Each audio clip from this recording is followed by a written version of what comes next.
اگر آپ نے سیاست میں آئے تو اس کو عبادت سمجھ کے کریں، کسی کا حق نہیں مارنا، کسی سے زیادتی نہیں کرنی۔ جو اوورسیز پاکستانی ہیں وہ باہر کے ملک میں بیٹھے ہوتے تھے، جب کبھی واپس آتے تھا کسی اور کے نام کے اوپر قبضہ کسی اور کا، ریونیو کا ڈپارٹمنٹ ہے، کوئی انڈر دی ٹیبل کبھی کسی نے ریونیو آپ کو بھی دینے کی کوشش کی ہو کہ یہ لوگ ہمیں آپریٹ کرتے ہیں، ہم یہ کر دیتے ہیں، ہمیں یہ کروا دیں۔ جی بسم اللہ الرحمن الرحیم، آپ دیکھ رہے ہیں آزاد ڈیجیٹل اور میں ہوں احمد وڑائچ۔ ناظرین، اکثر ایسا ہوتا ہے کہ ماں باپ دنیا سے جانے کے بعد اپنے جو وارث ہیں ان کو جائیداد ہی وراثت میں دے کر جاتے ہیں، لیکن کچھ ایسے خوش نصیب اولاد بھی ایسے ہوتے ہیں جن کو ان کی وراثت پہ ماں باپ سے اپنے اجداد سے جو ملتا ہے وہ سیاست ہوتی ہے، عوام کی خدمت بھی ہوتی ہے۔ ایسی ہی ایک عوامی خدمت اور جو وراثت میں جو چیزیں ملی، سیالکوٹ کا ایک بہت ہی سیاسی مشہور خاندان جس کو پورے پاکستان جو ہے وہ بریو خاندان کے نام سے جانتا ہے، اس سیاسی خدمت کی اس کو عبادت سمجھ کر آگے لے کر چلنے کی جو بنیاد تھی، عوام کے ساتھ جو ایک مخلصی کا، پیار کا اور محبت کا، گلے ملنے کا ایک جو تعلق تھا، وہ چودھری اختر علی جو مرحوم جنہوں نے اس کی بنیاد رکھی تھی، اور ان کے ساتھ ان کے بھائی جو ان کے ساتھ آخری دم تک دونوں بھائی مل کر سیاست کرتے رہے، چودھری عبدالستار وریو دونوں ہی سمجھ لیے قومی سطح پر بھی مشہور تھے اور صوبائی سطح پر بھی مشہور رہے، اور چودھری اختر علی جو ہے ان کا محمد نواز شریف کے ساتھ ایک بہت ہی گہرا تعلق تھا، وہ قریبی ان کے ساتھی سمجھے جاتے تھے۔ ان کی جو لیگیسی ہے اس کو لے کر آج تک وہ خاندان چل رہا ہے۔ ان کے جو چودھری اختر علی ہیں، ان کے بیٹے چودھری طارق سبحانی جو کہ 2008 میں انہوں نے پورے پنجاب کو جو ہے وہ ٹاپ کیا، ان کے بھائی چودھری خوش اختر سبحانی وہ بھی صوبائی وزیر رہے، ان کا بھی ایک سیاست میں بہت بڑا نام تھا۔ آج ان کے ساتھ ان کے چچا زاد بھائی چودھری ارمغان سبحانی جو کہ اسٹیٹ منسٹر ہیں پاکستان کے، وہ بھی سیاست میں بہت ایکٹیو ہیں۔ تو آج ہم نے یہاں پر ان کو گیسٹ اسپیکر بلایا ہے، چودھری طارق سبحانی صاحب کو، جو کہ ممبر صوبائی اسمبلی بھی ہیں سیالکوٹ کے حلقہ سے، اور ساتھ میں وہ چیئرمین لینڈ اتھارٹی پنجاب بھی ہیں۔ تو میں وارملی سر آپ کو یہاں پہ ویلکم کرتا ہوں۔ تھینک یو سو مچ احمد بھائی۔ اچھا، سب سے پہلے میں نے آغاز اسی بات سے کر رہا ہے کہ آپ بہت بڑے باپ کے بیٹے ہیں، آپ نے ان کی سیاست جب کو بڑے قریب سے دیکھا، تو کتنا سمجھتے ہیں کہ جو ان کی جو سیاسی لیگیسی ہے اس کو آپ آگے لے کر چلے ہیں، اور کیا مطمئن ہو جاتے ہیں کہ جتنا انہوں نے کام کیا ہم بھی اتنا ہی کریں؟ احمد بھائی، سب سے پہلے تو میں بڑا مشکور ہوں آپ کا کہ آپ نے مجھے موقع دیا، جدھر بیٹھ کے ہم بات کر رہے ہیں، اور جو بات آپ نے لیگیسی کی ہے، وراثت کی ہے، اس میں کوئی شک نہیں ہے کہ لوگ وراثت میں لڑتے ہیں کہ باپ جائیداد دے گیا، بینک بیلنس دے کے گیا، لیکن الحمدللہ مجھے خوشی بھی ہے اس بات کی کہ مجھے میرا باپ جو ہے نا وہ ایک سیاست اور شرافت اور عبادت کی وراثت دے کے گیا، جس کو ہم کنٹینیو کر رہے ہیں۔ اور مجھے یہ آپ کے توسط سے بتاتے ہوئے کہ جب میرے والد مرحوم وفات پائے ہیں، ان کا کوئی بینک بیلنس نہیں تھا، کوئی بینک اکاؤنٹ نہیں تھا۔ لوگ لڑتے ہیں ان چیزوں سے، وراثت زمین کی ہوتی ہے، پیسوں کے ہوتے ہیں جھگڑے، لیکن شکر الحمدللہ جب انہوں نے مجھے، حالانکہ میرا کوئی سیاسی شعور یا کوئی شوق بھی نہیں تھا کہ میں سیاست میں آؤں، میں امریکہ میں پڑھتا تھا اور مجھے تھا کہ میں ایک اچھا کاروباری بنوں، کیونکہ میں سیالکوٹ میں پیدا ہوا ہوں، تو سیالکوٹ ایک ہب ہے انڈسٹریز کا، تو میرا بھی شوق تھا کہ میں بھی ایک بزنس مین بنوں ایک اچھا۔ اس کے لیے پھر میں نے تعلیم کے لیے مجھے موقع ملا، میرے والد نے دیا تو، لیکن بدقسمتی کہہ لیں یا خوش قسمتی کہہ لیں، میرے بڑے بھائی خوش اختر سبحانی مرحوم کی وفات کے بعد ان کی بیماری میں مبتلا تھے، تو میں سیکنڈ نمبر پہ تھا، تو مجھے پھر باپ کی یہ وراثت ملی، اور مجھے یہ خوشی بھی ہے، اور بعض اوقات میرے لیے بڑا چیلنجنگ بھی ہوتا ہے کہ ان کی لیگیسی کو وہ ٹارگٹ اور چیلنجنگ جو لوگ مجھ سے ایکسپیکٹ کرتے ہیں، شاید میں وہ صحیح طریقے سے ڈیلیور نہیں کر پا رہا، لیکن بعض اوقات اپنا ضمیر مطمئن ہوتا ہے کہ جو وقت اور سینیریو حالات ہیں، اس وقت سیاست کا ڈائنامکس چینج ہو چکا ہے، اس وقت والا نہیں ہے جو پہلے ہوتا تھا۔ اس کے حساب سے میں سمجھتا ہوں کہ میں مطمئن ہوں، میرے لوگ بھی، حلقہ عوام کے جو سیالکوٹ کے لوگ ہیں وہ بھی مطمئن ہیں کہ میں اچھی پروگرس ہے میری، لیکن یہ جج تو سیالکوٹ کی عوام کرے گی، وہ الیکشن میں انہوں نے کر کے دکھایا ہے کہ انہوں نے ہماری خدمات کا صلہ بھی دیا ووٹ کی صورت میں، تو میں ان کا مشکور ہوں، اور دن رات کوشش کرتا ہوں کہ میں اپنے والد کے اس مشن کو لے کے آگے بڑھوں، اور اسپیشلی جو انہوں نے مجھے بات تلقین کی تھی، اگر آپ اس شعبے میں آئیں، ابل تو آپ خوش ہیں صرف اپنا بزنس میں تو آپ کریں، لیکن مجھے جو سیالکوٹ کے لوگوں نے یا پاکستان کی عوام نے جو عزت دی ہے، اس کے پیچھے ایک سٹوری ہے، وہ یہی ہے کہ میرا ایک ایجنڈا تھا کہ میں نے سیاست کو عبادت سمجھ کے کیا ہے، اور آپ سے بھی میری گزارش ہے اگر آپ نے سیاست میں آئے ہیں تو اس کو عبادت سمجھ کے کرنا، کسی کا حق نہیں مارنا، کسی سے زیادتی نہیں کرنی، تو جھوٹ نہیں بولنا، تو یہ چیزیں میں لے کے چلا ہوں اور میں بڑا مطمئن ہوں کہ الحمدللہ اللہ تعالیٰ مجھے چاروں سیالکوٹ کی سننے میں آتا ہے کہ چاروں جو سیالکوٹ کی تحصیلیں ہیں چاروں میں آپ کا اثر رہا، الیکشن لڑتے رہے، بلکہ قائد سابق وزیر اعظم محمد نواز شریف کو بھی آپ کے والد وہاں لا کر الیکشن لڑایا بھی، جتوایا بھی. تو مجھے یہ سوچ کر آپ کو کتنی خوشی ہوتی ہے کہ یہ ہمارا ایک بڑا اس پہ نام رہا ہے؟ احمد بھائی اس میں کوئی شک نہیں ہے کہ اللہ تعالیٰ کا ہم پہ بڑا خاص کرم فضل رہا ہے. ہم میڈیا کی فیملی تھے، کوئی اتنے بڑے ذمہ دار بھی نہیں تھے، لیکن شکر الحمدللہ کہ اللہ نے یہ اعزاز بھی ہمیں بخشا ہے کہ میرے والد صاحب کو کہ انہوں نے میاں نواز شریف صاحب کو 2 دفعہ سیالکوٹ میں پسرور میں بلا کر الیکشن لڑوایا اور ان کو کامیاب کروایا، اور اس کے ساتھ ساتھ پھر میاں صاحب کے ڈائریکشنز کے مطابق انہوں نے غلام مصطفیٰ جتوئی صاحب کو سندھ سے بلا کے نارووال سے الیکشن لڑوایا. پھر وہ انہوں نے سیٹ چھوڑ دی، پھر اس کے بعد غوث علی شاہ صاحب کو ہم نے وہاں سے الیکٹ کروایا. تو یہ اعزاز میرے والد صاحب کو اللہ تعالیٰ نے دیا، تو یہ پاکستان کی اور ضلع سیالکوٹ کی عوام کو کریڈٹ جاتا ہے کہ انہوں نے ہمیشہ بالکل اس میں کوئی شک نہیں کہ وہ عوام کے ساتھ جو آپ کا ایک تال میل ہے وہ تو سب کے سامنے نظر آتا ہے. اچھا، آپ چیئرمین لینڈ ریونیو اتھارٹی بھی ہے، آپ کے ڈپارٹمنٹ کا پوچھتے ہیں، تو یہ صرف بنیادی طور پر آپ کیا سمجھتے ہیں کہ یہ جو لینڈ ریکارڈ اتھارٹی اس کا ویسے مقصد کیا ہے بنانے کا؟ مقصد اس کا یہ بیسیکلی میاں شہباز شریف صاحب کا ویژن تھا کہ ہم اس کو پٹواری کلچر سے عوام کو نجات دلائیں. یہ روزمرہ جو پٹواری لوگوں کو خراب کرتے ہیں تو لوگوں کو ایزی ایکسیس دیں ان کے فنگر ٹپس پہ، تاکہ یہ ساری چیزیں ڈیجیٹلائز ہو جائیں اور یہ روزمرہ کے جو فراڈ ہوتے ہیں زمینوں کے، ان سے بھی چھٹکارا مل جائے گا. میں سمجھتا ہوں کہ اس میں کافی حد تک بہتری آئی. میں نہیں کہتا کہ 100% ابھی مکمل ہو گیا، ابھی ریکارڈ تو ہمارا آلموسٹ 100% مکمل ہو چکا ہے، لیکن ابھی وہ سسٹم کچھ چیزیں ایسی ہیں جو پٹواریوں سے ہم نے ڈیٹا لینا ہے اور اس کو کمپیوٹر میں فیڈ کرنا ہے، اس میں تھوڑی سی ڈیلے ہے، اور وہ بھی آنے والے چند مہینوں میں انشاءاللہ تعالی ہم مکمل کر لیں گے. پھر فلی ہمارا لینڈ ریکارڈ سسٹم جو ہے نا، یہ لوگوں کی فنگر ٹپس پہ ہوگا، اپنی موبائلس پہ وہ ایپ یوز کریں گے، اپنی جو بھی خدمات ان کو چاہیے، سروسز چاہیے، وہ وہاں سے ان کو ایکسیس ہوگا. چیئرمین صاحب، ویسے وہ مجھے یاد ہے کہ کافی دیر ہو گئی ہے اس کو کمپیوٹرائز ہوئے، جیسے آپ بھی بات کریں، لیکن کچھ حلقے ایسے ہیں جہاں پر پٹواری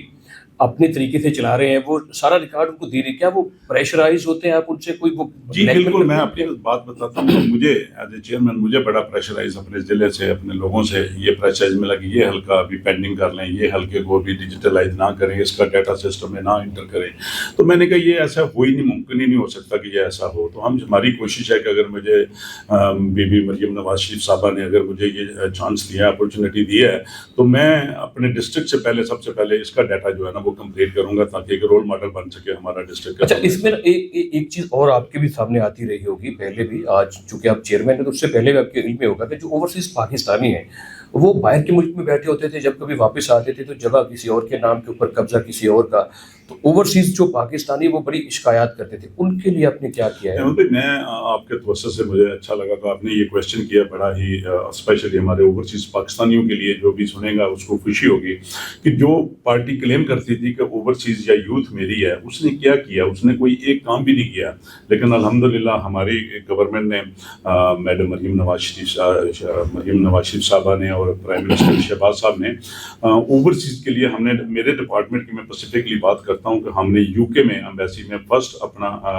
لانچ کر دیا ہے کہ ہمارے اوورسیز کے لیے کہ وہ ہمارے جو پیلرا کی سروسز جو ہیں لینڈ ریکارڈ کے ریلیٹڈ، فار ایگزامپل ان کو فرد چاہیے، اگر انہوں نے کوئی پراپرٹی اپنی سیل کرنی ہے تو وہ ان کو پاکستان نہیں آنا پڑے گا. بعض ہمارے اوورسیز ہیں جو بیچارے سالوں سال سے ادھر بیٹھے ہوئے ہیں، ان کے پاس ڈاکومنٹیشن لیگل نہیں ہے کہ وہ ٹریول نہیں کر سکتے. تو وہ بیچاروں کو، اگر جن کے پاس لیگل ڈاکومنٹس بھی ہیں، وہ آتے ہیں تو یہاں آ کے ان کو 2 ہفتے کے لیے وہ چھٹی لے کے آتے ہیں، 10-15 ہزار پاؤنڈ لے کے آئیں گے یا ڈالر لے کے آئیں گے. تو وہ جو پٹواری ہے وہ 2 ہفتے ان کو ملتا ہی نہیں ہے، تحصیلدار نہیں ملے گا، ان کی چھٹی ایسے ضائع چلی جاتی ہے، پیسے ضائع چلے جاتے ہیں، تو وہ ادھورا کام چھوڑ کے بیچاروں کو واپس جانا پڑتا ہے. تو اس مشکلات کو مد نظر رکھتے ہوئے ہم نے یہ ساری سروسز جو ہے نا امبیسی کے ساتھ لنک کر دی ہیں کہ ہمارا ایک کاؤنٹر ہوگا، جیسے نادرا کا کاؤنٹر ہے اسی طرح پیلرا کا بھی ایک کاؤنٹر ہوگا. وہاں پہ جا کے وہ اپنا فرد بھی لے سکتے ہیں اور اپنی پراپرٹی کو آنے والے دنوں میں سیل اور پرچیز بھی وہاں بیٹھ کے کر سکتے ہیں. ایک وہ آپ نے وہ شروع کیا، ایک گرین سرٹیفکیٹ ہے، وہ کیا چیز ہے؟ اور جو نوجوان طبقہ ہے اس کے لیے کیا آپ کوئی جابس ہیں؟ بالکل جاب آ رہی ہے اس میں کوئی؟ ایبسولوٹلی. ہم نے ابھی تک تقریباً 4000 اراضی معاون پنجاب میں جاب لوگوں کو فیسیلیٹیٹ کیا ہے، لوگوں کو جاب اپرچونٹی دی ہے. کنٹریکٹ کے اوپر؟